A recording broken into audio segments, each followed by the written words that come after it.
ஆச்சி அதிரசமா விடுங்க, கையில தட்டி சூடான எண்ணெயில பொரிச்சா அதிரசம் ரெடி.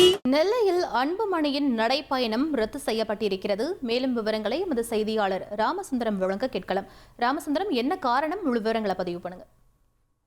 ஜூலை மாதம் 25ஆம் தேதி முதல் தமிழகம் காக்க உரிமைகளை மீட்க என்ற முழக்கத்தோடு அன்புமணி ராமதாஸ், பாமக தலைவர் அன்புமணி ராமதாஸ் நடைபயணத்தை மேற்கொண்டிருக்கிறார். இந்த நிலையில கரூர் விவகாரத்தை தொடர்ந்து நீதிமன்றம் பல்வேறு அறிவுறுத்தல்களை இந்த பொதுக்கூட்டம், நடைபயணம் உள்ளிட்டவைகளுக்கு வழங்க காவல்துறை, தமிழ்நாடு காவல்துறை மற்றும் தமிழக அரசிற்கு அறிவுறுத்தல்களை வழங்கியது. இந்த நிலையில அந்த நடைபயணத்திற்காக அனுமதி கேட்டு பாமக மாவட்ட நிர்வாகிகள் மனு அளித்த நிலையில அந்த மனுவை ரத்து செய்து புதிய மனு தருவதற்கான அந்த உத்தரவு பிறப்பித்திருந்தார்கள். இந்த நிலையில நீதிமன்ற அறிவுறுத்தல்களை காரணம் காட்டி ரத்து செய்யப்பட்ட அந்த நடைபயணத்தை நாங்கள் மாற்றி அமைத்துக் கொள்கிறோம், அந்த பொதுக்கூட்டமாக அதை மாற்றிக் கொள்கிறோம் என பாமக தலைவர் கலந்து கொள்ளக்கூடிய, அன்புமணி கலந்து கொள்ளக்கூடிய நிகழ்வு பொதுக்கூட்டமாக மாற்றி பாமக நிர்வாகிகள் அனுமதி கடிதம் வழங்கியிருக்கிறார்கள். மேலும் தாமிரபரணி நதிக்கரையில் கலக்கக்கூடிய இந்த கழிவுநீர் தொடர்பாகவும் பொதுமக்களை சந்தித்து கலந்துரையாடல் நிகழ்ச்சிக்கும் ஏற்பாடு செய்திருக்கிறார்கள். நீதிமன்ற உத்தரவை காரணம் காட்டி தற்போது அன்புமணியின் நடைபயணம் ரத்து செய்யப்பட்டிருக்கிறது.